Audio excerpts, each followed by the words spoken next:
Hello, my pretties. Welcome to episode 265 of Shadows and Pretties. And today, in this episode, I am going to be reviewing another Stephen King movie called Sleepwalkers. This movie came out in 1992, and it is based on the um, pretty much the same novel, full as well as written by Stephen King. Now, there is a 1978 film, but I have not seen that one, so I'm going to give that review on that a pass because I've not seen the original, but or that kind of movie. But anyways, I'm going to go ahead and say right now that this is pretty much it was the first time Stephen King wrote a screenplay intended for screen first rather than adapting one of his already existing novels or stories into that, which is pretty interesting to be honest. So, this has pretty good acting. I mean, the acting's pretty good. I personally enjoyed the acting. I thought it was really well made in detail. It's really good too. And I personally really do like this Stephen King Sleepwalkers film that came out in 1992. There's a lot of great characters. And Stephen King's in this one too cuz he's the cemetery caretaker, which was interesting, nice work. And the fun fact about this story is that, well, this movie is that this is the first film that written by Stephen King to be not based on one of his pre-existing works, aka his novels. Of course, they had Mick Garris, who had directed other horror films such as Critters 2: The Main Course and Psycho, Go the other Psycho movie, which I'll review Psycho in the future. So the film pretty much was shot in Franklin Cannon Park in Los Angeles.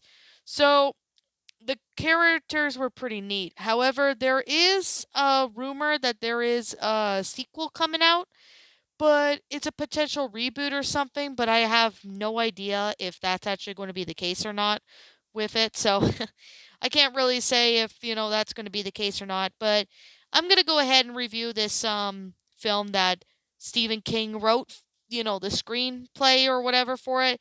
And this is actually a pretty interesting storyline with it. So I'm going to go ahead and review this.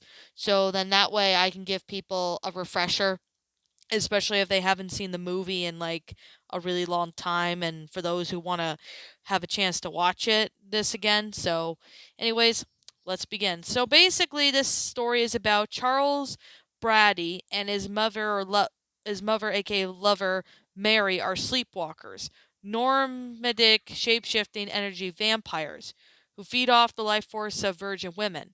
Now, normally they would maintain a human form so they could transform into human size as werecats from their natural form. However, at will, they have powers of both telekinesis and illusion. Domestic cats are pretty much their only weaknesses, and the two species mutually hostile. The cats can see through the illusions and violently attack them, inflicting severe to fatal wounds on them with their claws and teeth. So Charles and Mary live in Travis, a small town in Indiana, having to be recently fled Bodega City, Bay City in California after draining and killing a young girl there. Charlie attends the local high school and meets Tanya Robertson in a creative writing class. So Charles forgets romantic interest in Tanya in order to take her life force for himself and his starving mother. Their teacher, Mr. Fallows, is suspicious about Charles and tells him that his older high school certificates were fakes. So he physically assaults Charlie, but Charlie eventually kills him. So on their first date at the picnic nearby a cemetery, Charles attempts to drain Tanya's life force while kissing her, although Tanya tries frantically to ward off Charlie's bashing his head with the camera, scratching his face, but plunging a corkscrew into his left eye, although nothing she does seems to cause Charles more than temporary discomfort. So Deputy Sheriff, on the other hand, Andy Simpson, drives by a cemetery where Tanya flees for him for help.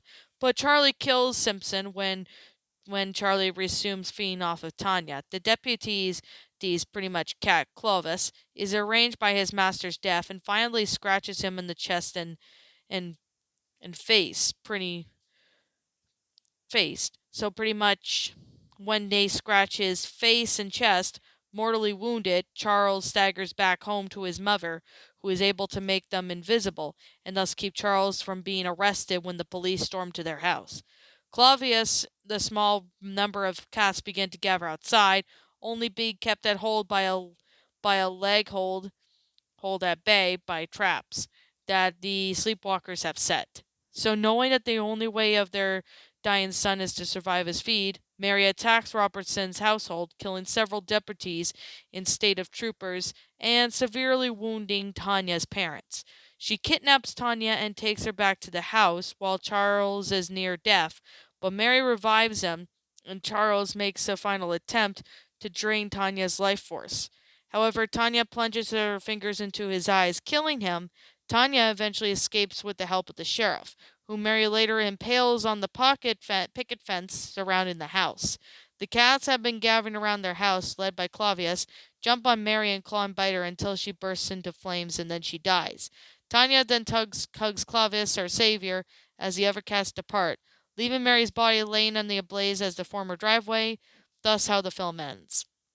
I mean, I was impressed that this is actually the first Stephen King, um, the first movie that Stephen King wrote, and then having it based off of his previous works, which is not gonna lie, that's actually pretty interesting and clever. I mean, I was expecting this to be based on the book, but this is not really based on one of his previous novels, except this is just basically him writing the script and stuff, which I thought that was pretty neat and really well done.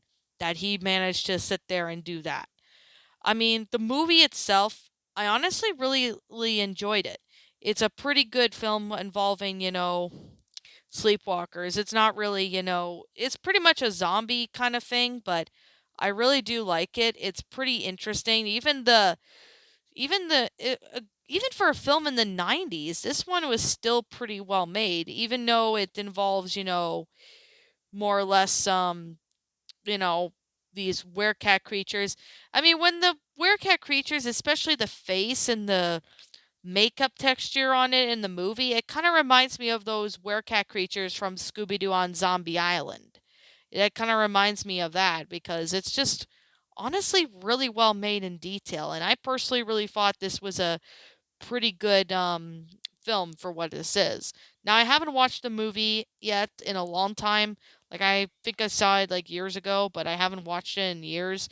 So I can't really give out my opinions so much, but I definitely have to say it's a pretty good movie. Even though it's not based on the book by Stephen King, but I still thought it was a really great change, of pace for Stephen King to, have this. This is honestly one of the best films that I've seen that Stephen King, wrote. I mean, it's really interesting. I like the concept and stuff. I honestly thought that this was a pretty awesome movie, especially with the fact that, we got good acting, the makeup and special effects look really epic. I mean, this movie is from the 90s. I mean, some people may think, is this from the 80s? Well, it's from the 90s, so yeah, early 1990s. I mean, that was when, horror started to go on another level, especially when it, well, the original one with Tim Curry started, which I will talk about that movie in the future. I'm just not sure when that will be, but I'll find the time to talk about it in the near future episodes. So, so with that being said, I personally really recommend this movie. If you're a Stephen King fan, I highly recommend you check this out. You will not be disappointed when you first see this. It's a pretty good Stephen King film. It's really well made in detail. I personally really enjoyed it. I thought it was a good film. It's definitely well made. It's a pretty good movie. And if you guys want to see Stephen King movies, this is definitely one of them I highly recommend you check out. So, anyways, I guess with that being said and that being the case, yeah. Anyways, I'm gonna sit here and say that this is just simply my own personal opinion. And if you disagree with me, that's fine too. We're all entitled to our own opinions in regards to these movies, and this is just simply my own personal thoughts. I'm gonna give this movie I'm gonna give this one a 10 out of 10. It's a great film, even though it as far as I know, there's no book based on this, but I but I could definitely say it's a really awesome movie. I definitely really thought it was enjoyable. It's well made in detail. I personally really enjoyed it. I really do recommend this movie to anyone who's a Stephen King fan. And to be honest, this film was honestly a really good movie. I like it. And as always, if you don't like this movie, I respect your opinion if you don't like this film because, this is just simply my own personal opinion. And if you happen to disagree with me, that's fine too. So, anyways, what did you guys personally think of this movie? Leave me what your thoughts are down in the comments below. I'm the Lion Queen. I want to thank you so much for watching today's episode. And if you're new to my channel, feel free to leave a like, comment, and subscribe if you're new. Ring the bell for notifications when I upload, so that way you guys will not miss an upload. And as always, I'm going to say right now that be sure to, follow this channel if you haven't. Also, if you're interested in following my DeviantArt page as well as my Twitter page, link to those will be in the about page section of my channel. Also, if you want to subscribe to my backup channel known as Miss Dark Shigo, link to that will be in the about section page of my channel, so you guys will be able to go find that. And as always, I'll be seeing you all in the next video. Peace out, and like always, I'll see you all next time.